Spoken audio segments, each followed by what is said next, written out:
Alléluia. Bienvenue au centre de la vérité, l'école du royaume des cieux de Jésus-Christ par le. La maison où la prière est un dialogue avec Papa Bon. Oui, nous sommes là pour louer le Seigneur. Nous sommes là pour écouter ce qu'il a préparé pour nous d'avance. Amen. Nous sommes là aussi pour être consolés. Je ne sais pas comment vous êtes levés ce matin. Je ne sais pas ce qui s'est passé durant la semaine. Mais le consolateur est là par le Saint-Esprit. Amen. Nous sommes là aussi pour être guéris. Jésus est notre guérison.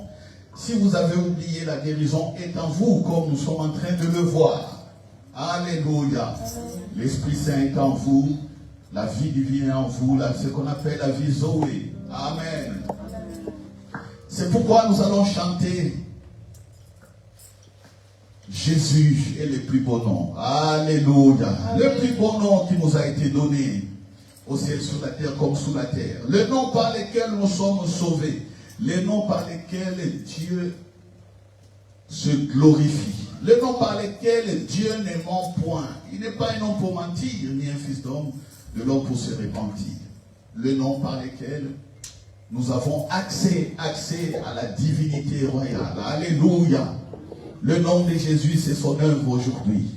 C'est son testament. C'est son héritage. C'est ce qu'il nous a donc donné. Voilà pourquoi nous allons dire Jésus, c'est le plus beau nom. Amen.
la mort.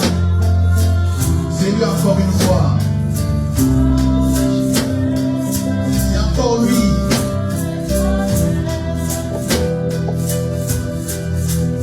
Oui, oui. Regarde tout ce qu'il t'a fait. Dis que tu es ma parole de vie. Quand tu dis la chose, la vie. Et il t'a donné aussi ce pouvoir.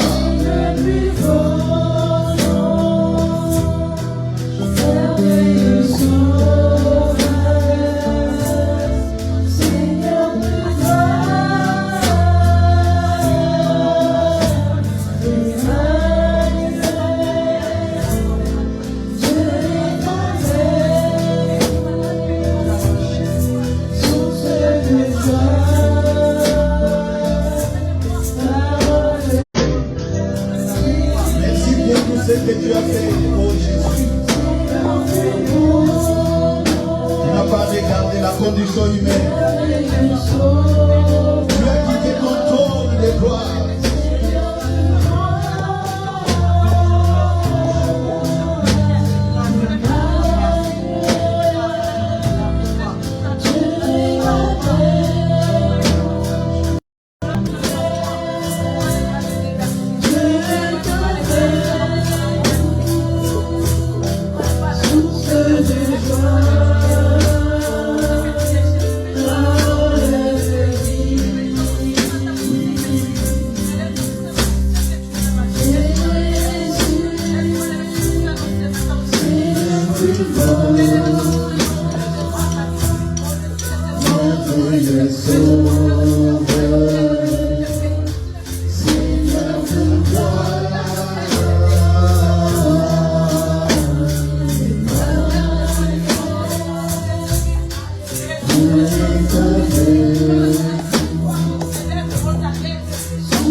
Voilà pourquoi les cieux proclament sa gloire.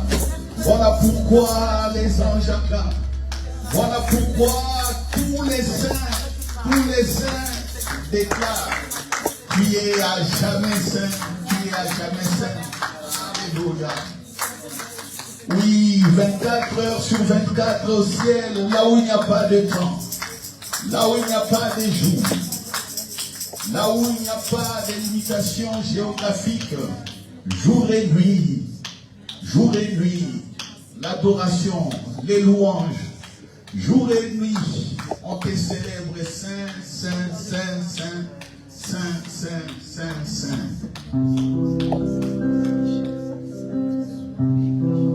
Les anges acclament.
possession avec ces anges. Alléluia. Nous sommes dans la communion avec l'espace divin, l'espace surnaturel. Alléluia. C'est pourquoi nous allons dire encore une fois ensemble, louons le Seigneur. Car il est vivant. Amen. Amen.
Gloire à Dieu.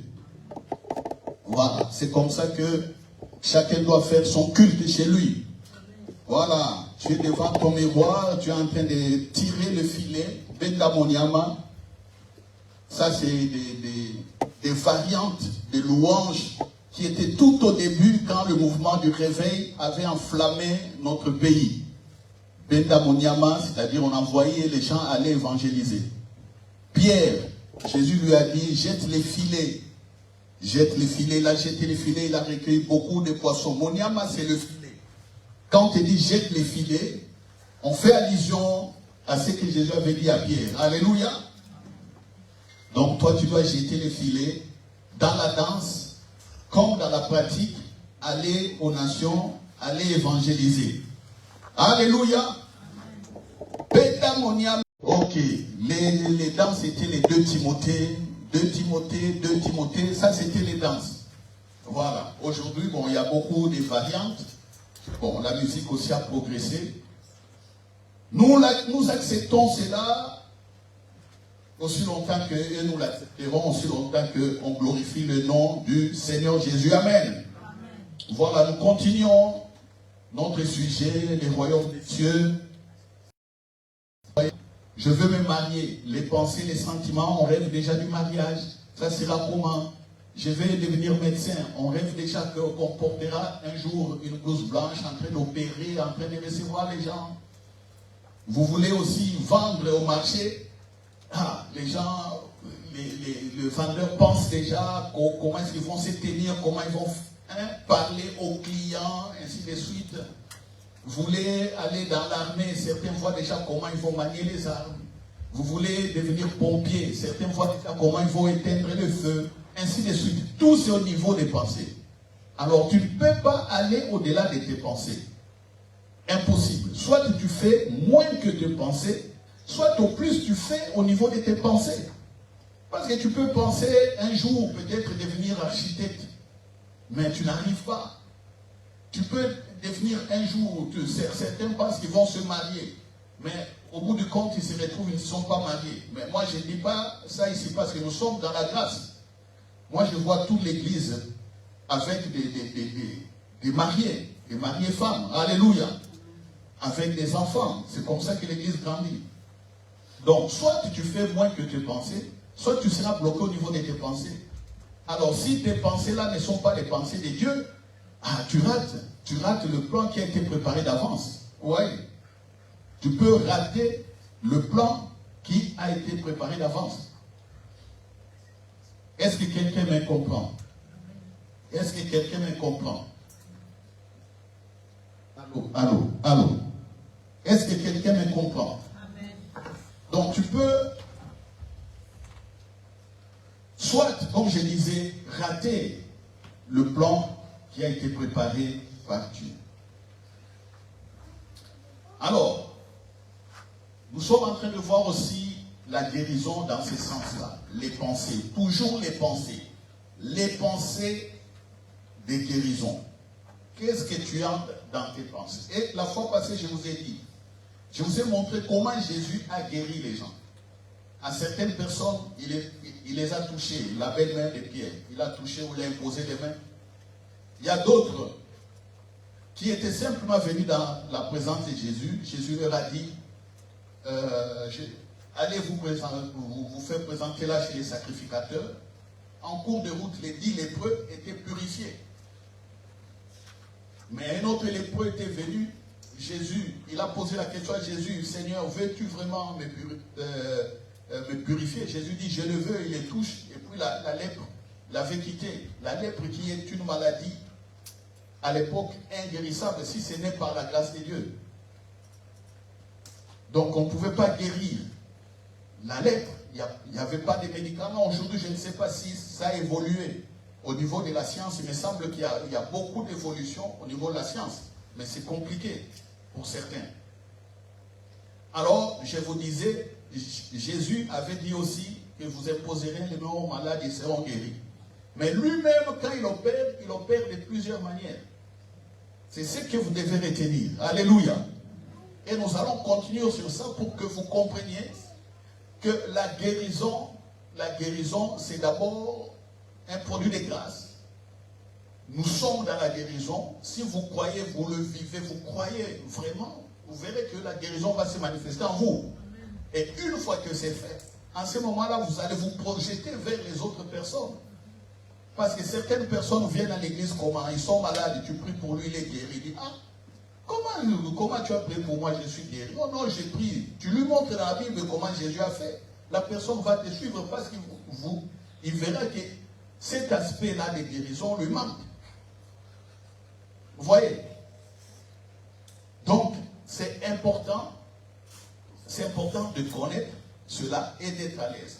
Aujourd'hui, nous prenons par exemple 2 Rois chapitre 5, la guérison de Naaman le Syrien. Il était lépreux. Donc, si vous lisez 2 Rois, chapitre 5, du verset 1 jusqu'au verset 19, c'est le récit sur Naaman. C'était un général syrien. Il était lépreux. La Syrie et Israël étaient 2 pays en froid. C'était 2 pays qui n'avaient pas de bonnes relations. 2 pays qui se faisaient aussi la guerre. Vous savez, ça n'a pas changé. La guerre qu'on voit aujourd'hui en Israël, ça n'a pas changé. Ça a commencé depuis longtemps. Parce qu'il y a certains qui ne croient pas en Dieu d'Israël, et puis, bon, ils combattent. Bon, si je continue à développer cela, on dirait que non, ce pasteur est devenu politicien, mais l'histoire de ces guerres-là, des guerres que nous voyons aujourd'hui, ça ne remonte pas d'aujourd'hui, ça date depuis de 2000 ans. Toujours des guerres dans cette région. Alors, Naaman, qui était un général de Syrie, de l'armée syrienne, était lépreux. Mais une fois, la Syrie avait attaqué Israël et ils avaient pris des esclaves. Et Naaman avait pris une fillette comme ça, esclave, chez lui. Et cette fillette-là servait la femme de Naaman. C'était une femme donc, de ménage dans la maison de Naaman. Alors la fille là a regardé Naaman, elle a dit à sa maîtresse, ma maîtresse, maman, tu sais, si le général va en Israël, le prophète est là, il y a le prophète Élisée, il va le purifier de cette lèpre. Ah bon? La femme aussi a dit à son mari, et mon mari, regarde cet esclave qui a dit que non, cette lèpre-là, qui est incurable, en Israël, il y a quelqu'un qui peut te guérir. Ouais. Ah, c'est qui? C'est Naaman. Naaman dit ça au roi de Syrie, dit, je veux aller voir en Israël un prophète pour être guéri. Bon, le roi de Syrie écrit une lettre, il envoie ça au roi d'Israël. Il dit, je t'envoie Naaman pour qu'il soit guéri de sa lettre. Ah! Le roi de Syrie envoie une lettre au roi d'Israël. Le roi d'Israël lit la lettre et dit, mais est-ce que moi je suis Dieu pour guérir Naaman? Est-ce que moi, vous savez le roi il a l'onction. Il a l'onction, il a la puissance de Dieu. Mais écoute ce que le roi dit. Est-ce que moi, je suis Dieu pour guérir Naaman? Ah, je vois que le roi de Syrie est en train de chercher un motif de guerre. Il veut encore nous faire la guerre. Parce qu'ils ont fait la guerre, Syrie avait gagné cette guerre. Le roi dit, ah, je vois qu'ils veulent encore attaquer. Mais nous avons accepté leurs conditions, nous avons perdu la guerre. Ils ont pris même des esclaves ici, mais qu'est-ce qu'ils veulent encore? Qu'est-ce qu'ils veulent? Le roi déchire ses vêtements. Et le bruit parvient à Élisée le prophète. Élisée a dit, mais pourquoi le roi déchire ses vêtements? Qu'est-ce qu'il y a? Quel est cet événement aussi grave pour que le roi déchire les vêtements? On raconte à Élisée que non, il y a un général syrien là qui veut être guéri de la lèpre, alors le roi dit, il n'est pas Dieu, patati patata. Ah, c'est ça. Donc, je suis au verset 8. Donc, prenons dans 2 Rois chapitre 5, je suis maintenant au verset 8. Lorsque Élisée, homme de Dieu, apprit que le roi d'Israël avait déchiré ses vêtements, il envoya dire au roi, pourquoi as-tu déchiré tes vêtements? Laisse-le venir à moi et il saura qu'il y a un prophète en Israël. Vous voyez? Élisée est sûr de lui. Il est sûr de lui. Il dit, laissez ce général-là venir à moi. Il saura qu'ici, il y a un prophète. Or, s'il y a un prophète en Israël, le prophète n'est pas un électron libre. Le prophète, il est toujours en contact avec Dieu. Le prophète, le Nabi, hein, il est toujours en contact avec Dieu. C'est un homme surnaturel. C'est un homme qui vit les surnaturels. Voilà.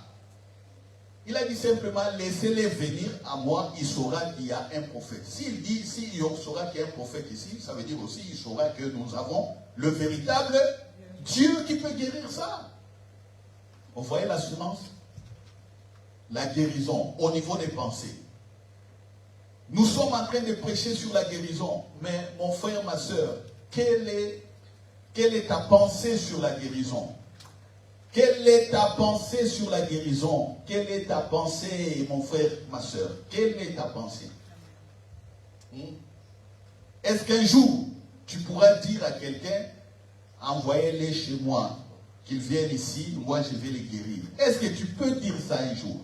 Amen. Église, est-ce que tu pourras dire ça un jour? Amen. Église, est-ce que vous pourrez dire ça un jour? Amen. Nous acclamons, acclamons. Attends pour toi-même, encourage-toi. Encourage-toi. I am so happy. I am so happy. Yes, I'm so glad. Oui, laisse-le venir à. En ce moment-là, quand tu déclares cela, tu commences à regarder à Dieu. Tu commences à te fortifier avec tous les versets sur les guérisons, avec toutes les prédications sur la guérison. Si tu parles en langue en ce moment-là, tu te prépares déjà. Tu parles en langue. Si la personne, tu ne sais pas quand est-ce qu'il viendra, mets-toi dans la louange, vois déjà la guérison. Alléluia. Mets-toi dans les actions de grâce. Vois déjà dans la guérison. Si tu peux jeûner même un jour, jeûne, mets-toi en condition. Alléluia. Voilà, mets-toi en condition. Mais si tes pensées, écoutez bien, si tes pensées sont déjà remplies de cette vérité sur la guérison, si la personne viendra dans 1, 2, 3 jours, il y a beaucoup de choses qui peuvent se passer dans 1, 2, 3 jours. En ce moment-là, mets-toi en condition. Alléluia. Mets-toi en condition dans les louanges, dans la lecture, ainsi de suite. C'est comme ça que moi je fais. Il y a des moments où, quand les gens m'appellent, ils m'appellent. Peut-être que je ne suis pas prêt directement. Qu'est-ce que je fais? J'ouvre la Bible et je dis à la personne, prends la Bible. Il prend la Bible. Regardons tel verset. Quand on fait cela, je suis en train d'activer sa foi. Au même moment, moi aussi, je me mets en condition.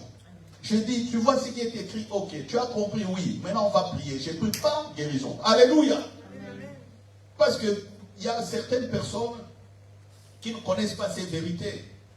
Ils viennent nous voir, ils viennent voir les pasteurs comme si les pasteurs étaient des féticheurs ou des guérisseurs. Dans leur enfance, ils ont grandi avec cet esprit-là. Des traditions, boire des racines, voir des gens qui ont, par exemple, des balafres, qui se sont coupés les visages, des gens qui ont des entailles par-ci, par-là, des gens un peu bizarres, soit ils ont beaucoup de barbes ou des cheveux non, je sais pas là, non peignés. Ah, non, ça c'est les traditions. Dans les traditions, les coutumes qu'on voit des choses comme ça. Mais toi, tu peux être bien habillé, costume, cravate. Tu reçois quelqu'un. Soit tu n'as pas costume, cravate, tu es habillé tel que tu es là. Tu es propre simplement, tu reçois quelqu'un. C'est comme un jour, je me rappelle bien, il y a mon jeune frère Giladi que vous connaissez, qui m'avait amené une de ses collègues de travail. Nous étions à l'époque à la gare du Nord. Et moi, maman Mimi n'était pas là, elle était au Congo. Moi, j'étais resté avec les enfants. Je jouais avec les enfants au parc. J'avais des habits amples comme ça, avec des babouches. Je jouais avec les enfants. Il y avait...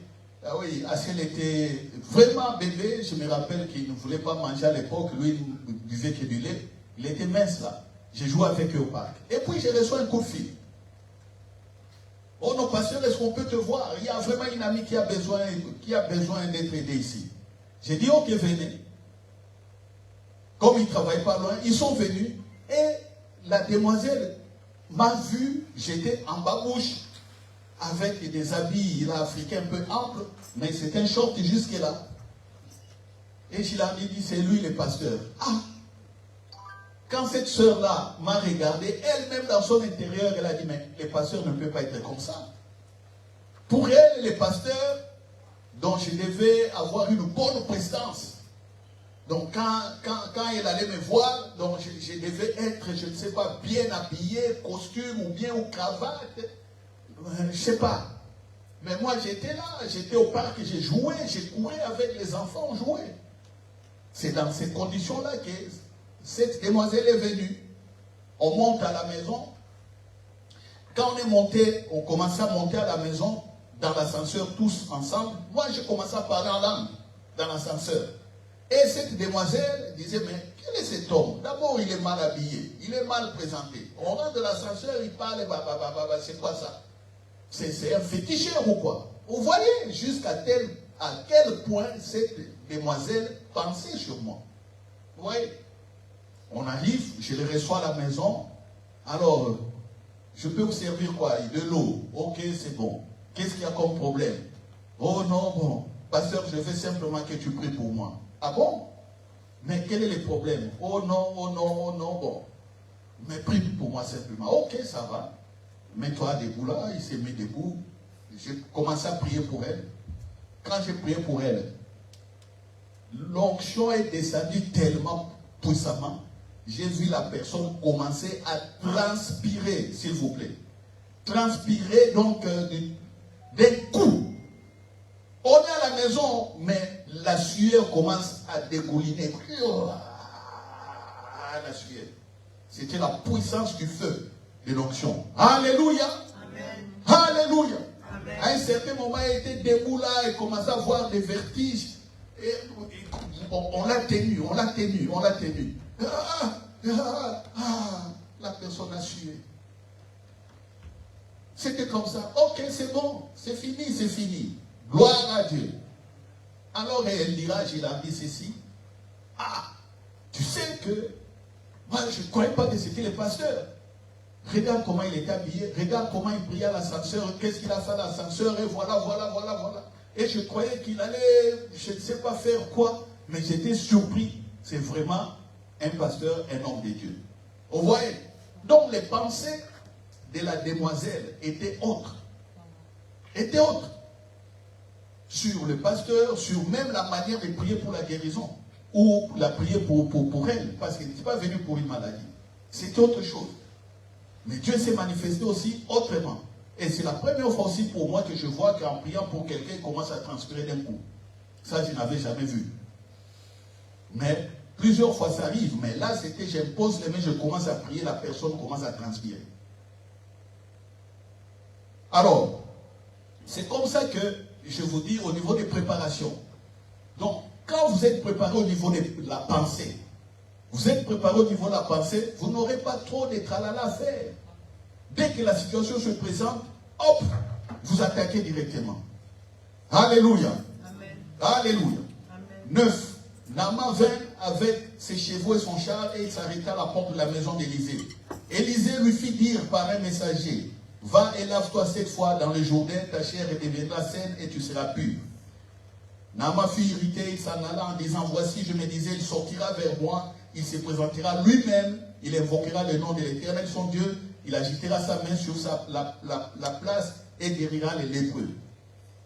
Vous voyez, Élisée, le prophète, n'a même pas voulu voir Naaman.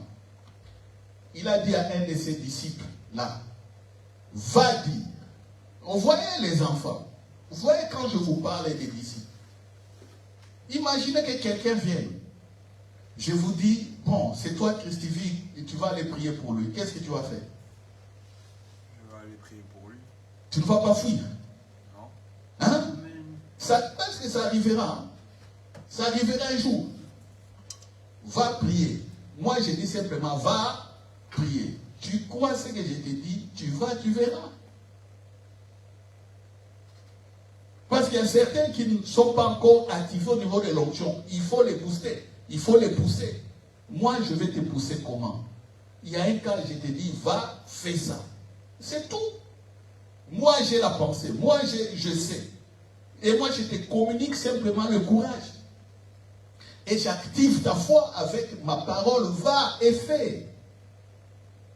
Mais, pour certains, quand on leur dit va et fais, ils disent, ah non, pasteur, fais ça toi-même. Ah, parce qu'ils commencent à se rabaisser. Non, ne vous rabaissez pas.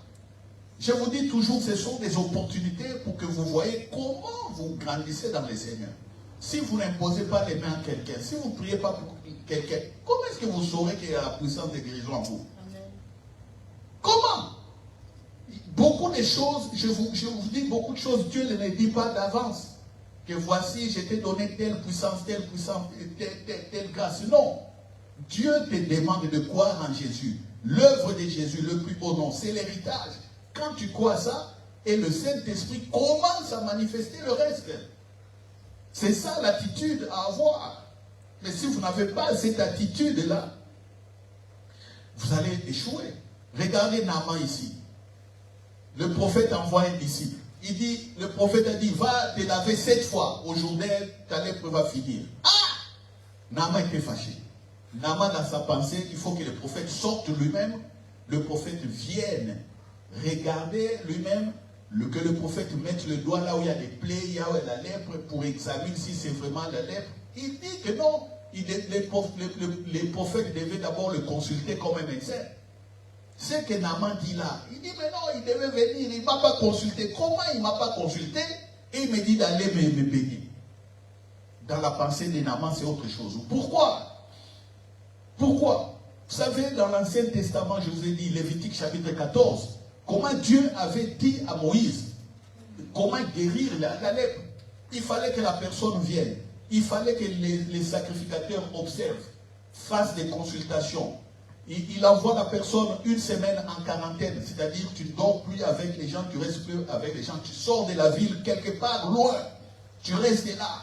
7 jours après, tu viens, on examine encore.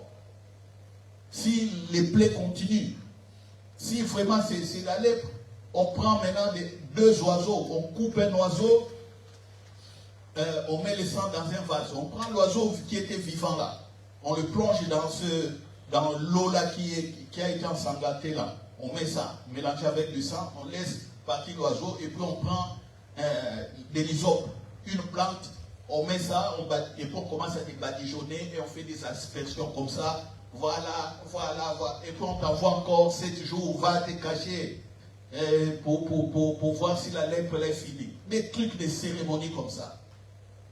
Élisée, c'est un homme de l'Ancien Testament. Élisée connaissait la loi de Moïse.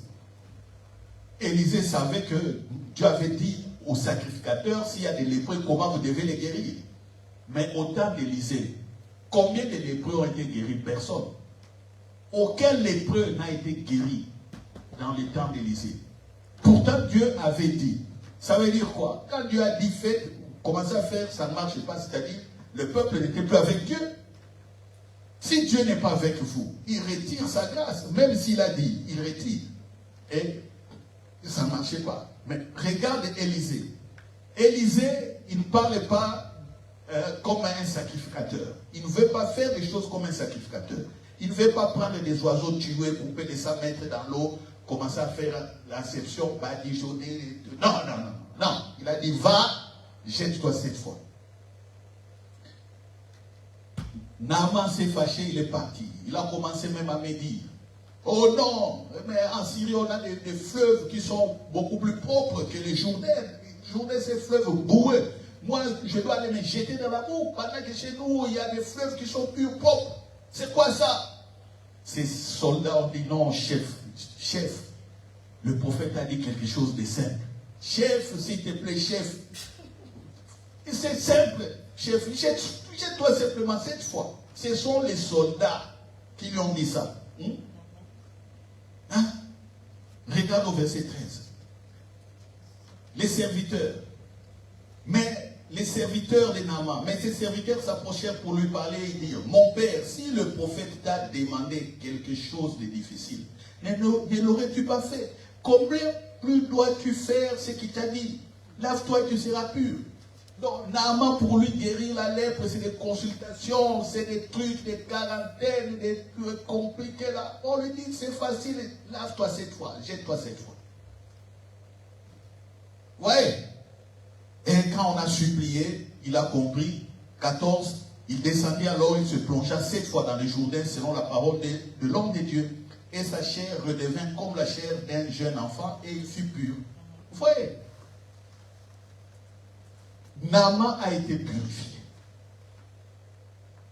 Élisée lui a dit, va te jeter 7 fois. Nulle part c'est écrit, pour être purifié de la lèpre, il faut te jeter 7 fois dans les eaux du Jourdain. Nulle part. Nulle part. Mais c'était sa manière de guérir quelqu'un. Il a dit, fais ça. C'est là où je vous disais, la guérison, c'est déjà la volonté de Dieu que vous soyez guéri. La volonté de Dieu, c'est que vous ne soyez pas malade. Il a envoyé Jésus qui a porté les maladies, qui a crucifié les maladies. À la place, il nous a donné la vie Zoé, la vie divine. C'est ça la volonté. Dieu veut simplement la guérir. Quelle que soit la méthode, Dieu n'est pas dans les méthodes. Dieu n'est pas dans ces méthodes. Ce qui prime d'abord sur la guérison, c'est ta volonté de guérir ou la volonté de faire du bien. Mais comment tu vas faire du bien à quelqu'un? Comment? Tu peux faire du bien à quelqu'un de plusieurs manières. C'est comme ça que Jésus, quand certains venaient, il disait, apartez, c'est fini, ils étaient guéris. Il y a d'autres, il impose les mains. Il y a d'autres, il dit, va, ne pêche plus. Vous voyez? Va, ne pêche plus. Même si Jésus a dit, certains diront, oh non, tout ça, on peut supprimer. Ça, c'est dans d'autres courants religieux. Il dit, tout ça, Jésus a supprimé et Jésus a fixé une chose qu'il a dit dans Marc. Vous imposerez les mains aux malades et ils seront guéris. Ah bon? Jésus a fixé ça. Donc, on ne peut plus faire autrement. Je connais des gens qui disent ça. Je connais des frères et des sœurs qui croient que tout le reste là ne peut plus être fait. Seulement, c'est imposition des mains comme Jésus a dit. Ah bon? Est-ce que c'est seulement imposition des mains comme Jésus a dit? Prenons acte 5. Vous allez voir, acte 5. Prenez acte 5. Si vous pensez qu'il faut rester bloqué rien que sur les impositions des mains et sur les onctions d'huile, si vous pensez qu'il faut être bloqué sur ça, non. Là, vous êtes dans l'erreur. Acte chapitre 5. Prenez acte chapitre 5. Verset 12. Voyez comment Pierre, lui, comment Pierre a fait. Acte 5, verset 12. Beaucoup de miracles et de prodiges se faisaient au milieu du peuple par les mains des apôtres. Ils se tenaient tous ensemble au portique de Salomon et aucun des autres n'osait se joindre à eux, mais le peuple les louait hautement. Le nombre de ceux qui croyaient au Seigneur, hommes et femmes, augmentait de plus en plus, de sorte qu'on apportait les malades dans les rues et qu'on les plaçait sur des lits et des couchettes, afin que lorsque Pierre passerait, son nombre au moins en couvre quelques-uns. On dit, c'est quoi ici? Dans la ville, les gens sont malades. Il y a beaucoup. Pierre ne peut pas aller dans toutes les maisons, ou ne peut pas circuler dans tout Jérusalem. On a dit simplement que Pierre est dans tel endroit. Où Pierre vient, les gens sortaient des malades, ils les mettaient sur la rue comme ça, devant leur maison. Leur maison. On mettait des malades. Et puis Pierre passait dans ces rues. Le soleil est là. Pierre se met ici. Pierre dit, ah bon, qu'est-ce qu'on va faire? Ah bon, je vais les guérir avec mon nom. C'est bon. Allez, mettez-les là-bas. Comme ils sont nombreux. Pierre est ici, le soleil est là-bas. Quand Pierre passe, il y a l'ombre de Pierre qui passe comme ça. Et son ombre qui couvrait toutes ces personnes, il y a eu des guérisons, il y a eu des démons qui quittaient le corps, ainsi de suite. Alors, si vous vous bloquez simplement sur l'imposition des mains, que Jésus a dit dans Marc, si vous ne croyez que ça, vous ne pouvez pas rien faire d'autre. Mais comment est-ce que, ici, il n'y a plus Jésus, Jésus est déjà ressuscité. Les disciples sont seuls. Ils sont seuls. Mais comment Pierre guérit avec l'ombre? Je vous pose la question. C'est là où je vous dis, la guérison, c'est d'abord dans la pensée. Croyez ce qui est en vous. Croyez d'abord au niveau de la pensée. Croyez. Croyez au niveau de la pensée. Croyez. Ça, croyez. Les gestes là viennent après. D'abord la pensée. Alléluia. Alléluia. Oui. Moi, j'ai expérimenté plusieurs formes de guérison. À certains, j'ai dit, va, tu es guéri. Ils étaient guéris. Il y a d'autres, j'ai imposé les mains. Ils étaient guéris. Il y a d'autres, j'ai chassé les démons qui étaient là. Ils étaient guéris.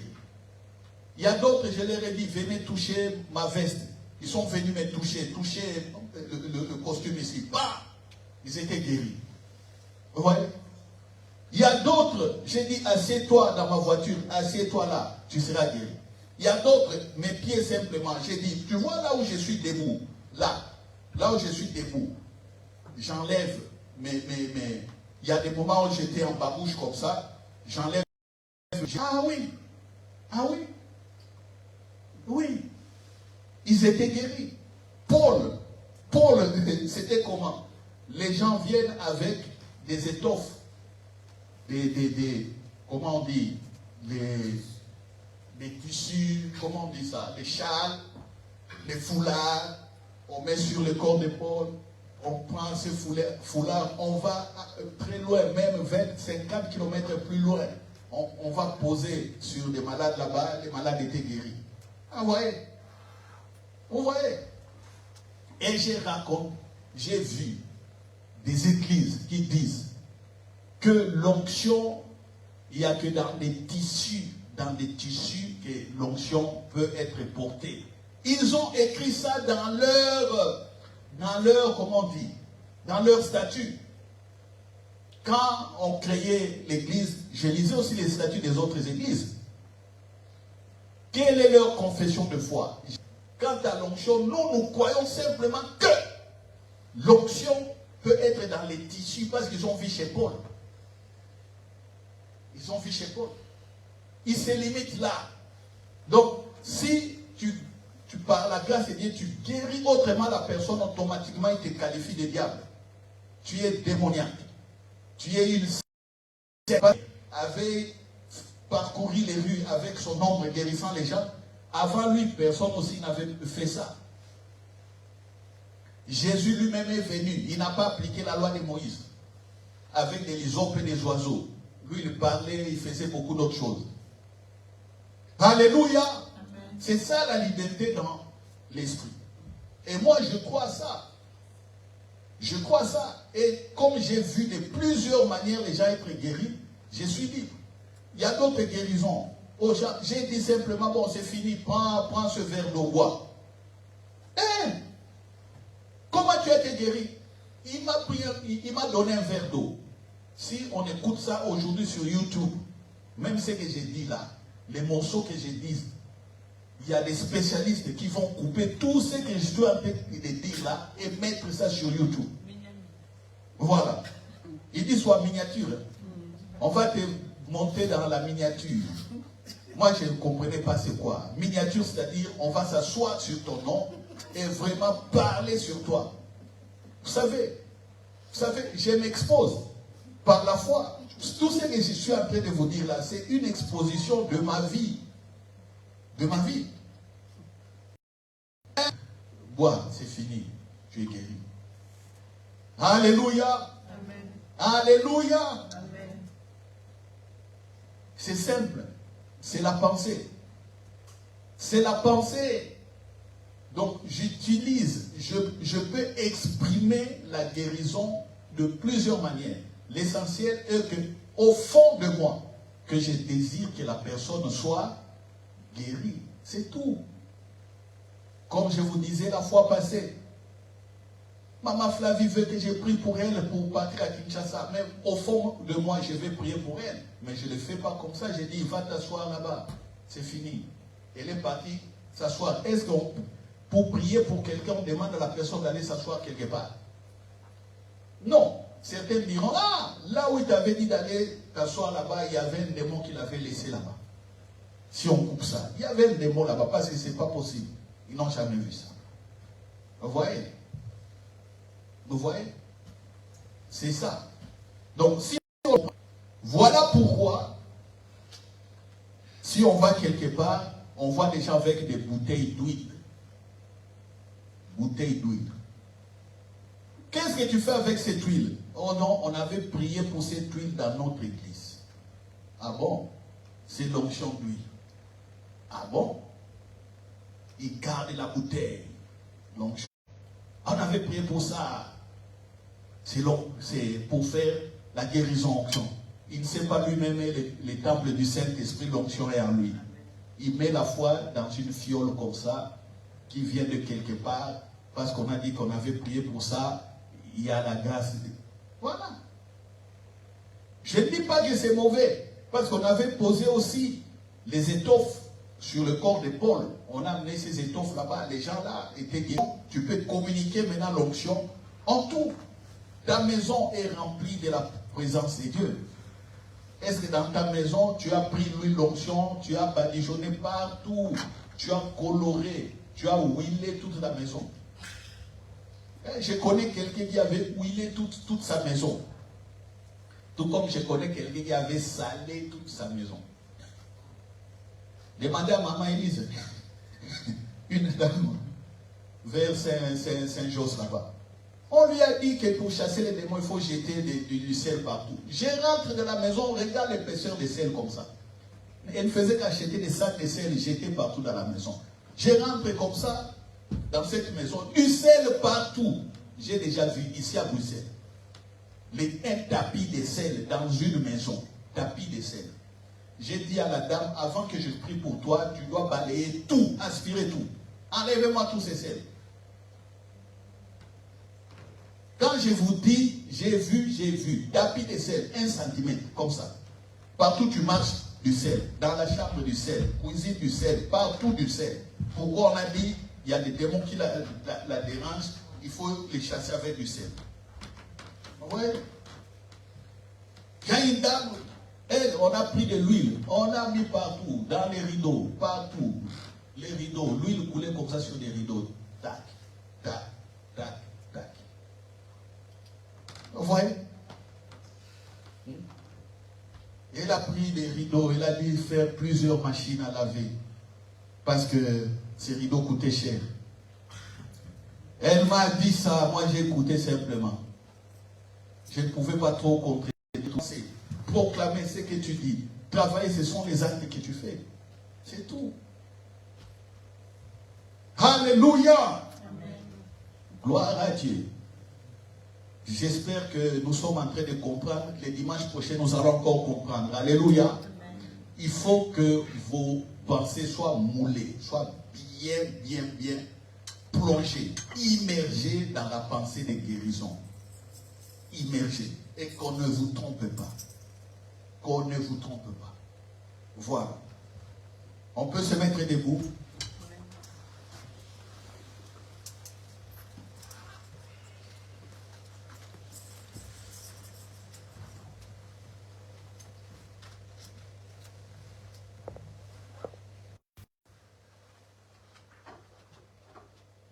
Alléluia. Alléluia. Saint-Esprit, je t'adore. Je te donne